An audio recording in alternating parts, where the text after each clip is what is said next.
Dios los bendiga, soy el pastor Gilberto Gutiérrez de la Iglesia Bautista Oreb de México DF. Me da mucho gusto saludarlos en este viernes 30 de agosto de 2019. Primero el Evangelio, el mensaje del primer Evangelio, el Evangelio de Marcos. Estamos en el devocional número 37, inspirándonos para ver bien. Esta es la segunda parte porque ayer comenzamos estudiando este pasaje que leeremos hoy una vez más, Marcos 8, 1 al 26. Se los leo, pero antes déjenme introducirme de esta manera. En el pasaje encontramos, como a menudo sucede en Marcos, dos milagros entrelazados, y al Señor lo encontramos manifestando su gracia y su misericordia. Como hemos dicho, los milagros son un instrumento de enseñanza, pero surgen del amor, la compasión de Dios. No hay duda, su vida fue una inspiración para todos aquellos que supieron relacionarse con Él. Leamos el pasaje y meditemos en las enseñanzas que nos propone ahora. En aquellos días, ya que otra vez había una gran multitud y no tenían que comer, Jesús llamó a sus discípulos y les dijo: «Tengo compasión de la multitud, porque ya hace 3 días que permanecen conmigo y no tienen que comer.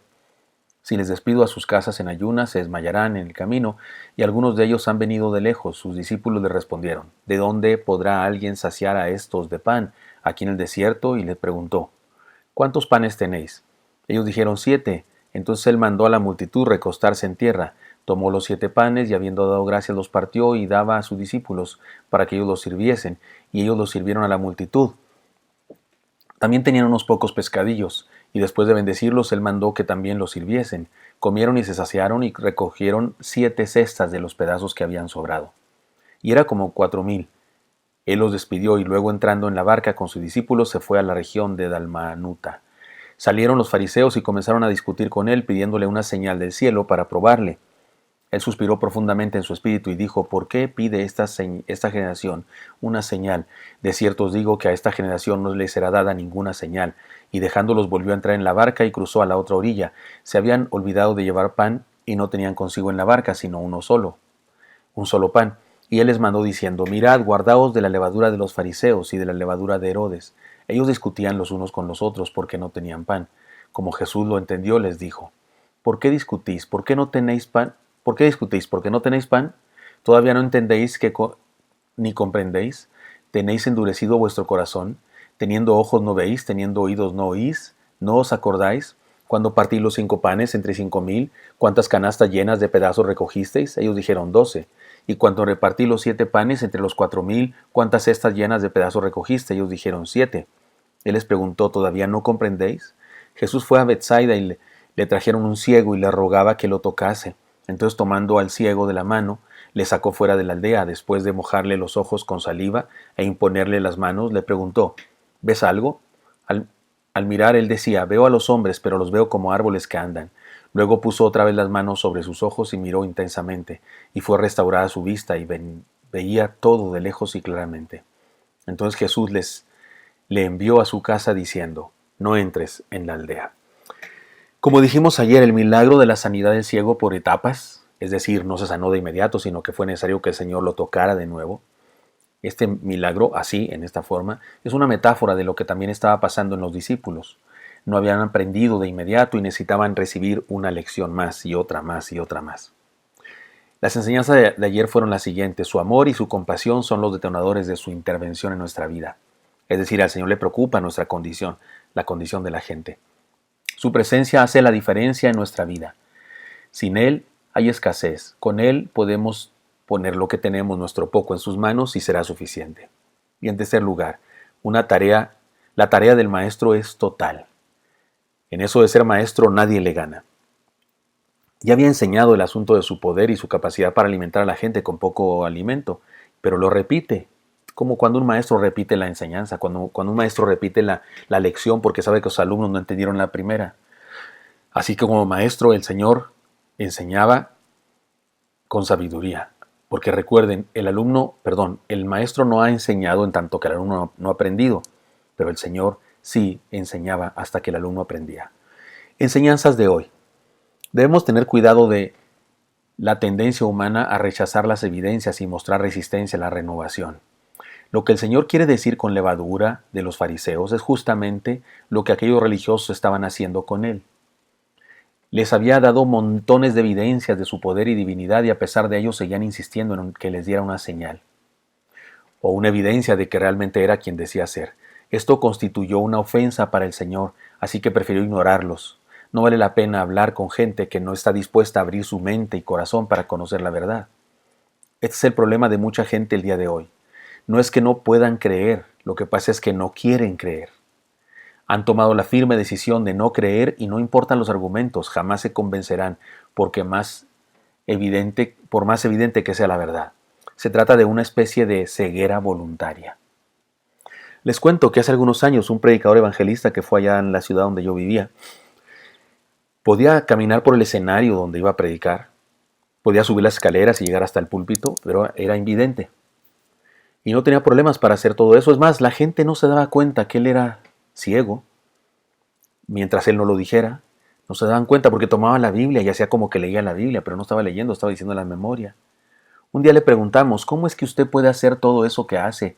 Caminar y sin tropezar, predicar, etcétera, y es ciego. Su respuesta fue inmediata y dijo, se equivoca, no soy ciego, sencillamente no veo. Ciegos son aquellos que teniendo ojos para ver no creen. ¿Qué razón tenía aquel hermano, aquel evangelista? El Señor realizó un milagro por segunda vez, además de muchos otros de sanidades, y aún así algunos no podían creer en Él. Esta es una actitud que debemos evitar a toda costa en nuestra vida. Este es un problema de aquel que ve y a pesar de que ve, no ve o no cree. Debemos dejar que Él nos guíe. Todo ciego necesita un lazarillo, ¿no es cierto? Se estila eso. Pero nunca nadie tuvo a Jesús como tal. Este hombre sí. ¿Se imaginan la escena? Jesús guiando a un ciego a las afueras del pueblo para sanarlo. Su amor es grande y su cuidado para nosotros es personal, lleno de amor.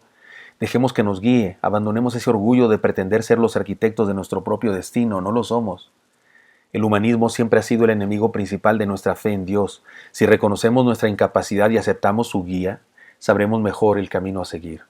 Aquel ciego que quería que Jesús lo tocara, y Jesús no solo lo tocó, aquel ciego quería que Jesús lo tocara, y Jesús no solo lo tocó, sino que se convirtió en su guía. ¡Qué hermoso! Y en tercer lugar, debemos aceptar la transfusión de vida que Él nos quiere dar. Mire, le explico de dónde sacó esta idea. Ya dijimos que en aquella época se creía que la saliva de los sabios era medicinal, así que no debemos analizar este evento a la luz de nuestras reglas de higiene, pero sí debemos analizarlo a la luz de lo que significó para el hombre invidente el evento. Jesús está transmitiéndole a aquel discapacitado su vida. En el Señor está presente la plena salvación, la plena salud, es decir, la plena vida, y eso es lo que quería compartir con aquel hombre. Esa era su misión integral, compartir vida, transferirnos vida a todos desde el amoroso abrazo de su cruz. El problema es que aún hay gente que se resiste a recibir lo que no tendrá de ninguna otra manera. Así es que aceptemos la transfusión de vida del Señor para nosotros. Y ahora sí, por último, debemos aceptar el reto de crecer y de creer. El problema básico de los religiosos de aquella época y que Jesús quería que sus discípulos no imitaran era la incredulidad. Por eso los desafía a creer. La respuesta paulatina del ciego, o sea que se fue sanando poco a poco, resulta en una parábola de la vida de los discípulos, ya lo dijimos. Estaban siendo sanados, pero no podían ver perfectamente aún. Hacía falta un toque más de su gracia para que el milagro fuera completo. ¿Es usted así? ¿También usted va poco a poco? ¿También usted va caminando, pero no siente que no ha llegado? ¿Qué cree? El Señor lo puede volver a tocar y el Señor tiene paciencia con usted y conmigo. Es claro cómo el Señor usa cada milagro para enseñarnos cosas importantes. Hay ocasiones en las que se nos habla de personas que creyeron con todo el corazón y realizaron tareas extraordinarias y nos sentimos tan pequeños y tan lejanos de esas cosas y de esas personas que nos desmotivamos para creer. Pero gracias a Dios por este incidente de los apóstoles y por este milagro inconcluso que después se completa, porque resulta en un principio, porque esto nos ayuda a pensar que tenemos remedio, que si no hemos creído con todo el corazón desde el principio, aún hay esperanza. Aún el Señor puede tocar nuestros ojos para ayudarnos a ver perfectamente. El ciego finalmente pudo ver sin problemas, pudo ver perfectamente bien y de lejos. Nosotros también tenemos nuevas oportunidades cada día para ver mejor, para creer más, para crecer en perfección.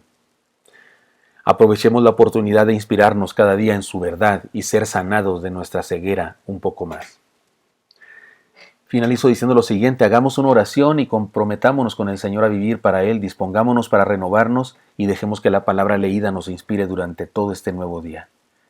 Recuérdelo por medio de las primeras letras, recordémoslo por medio de las primeras letras de la palabra Cristo, compromiso, renovación, inspiración. Señor, bendícenos y bendice a mis hermanos y hermanas y a mis amigos que me escuchan. Nos comprometemos contigo para vivir para ti. Por favor, Señor, cuídanos. Protégenos de todo mal, Señor Santo, te lo suplico, y renuévanos, pon en nosotros nuevas cosas buenas. Y síguenos inspirando por tu palabra, que cada vez que abramos tu palabra para leerla, seamos inspirados a ser mejores. Te lo pido en Cristo Jesús. Amén. Dios los bendiga, hermanos. Espero que esto sea útil para usted y me encantaría encontrármelo el día de mañana. Hasta pronto.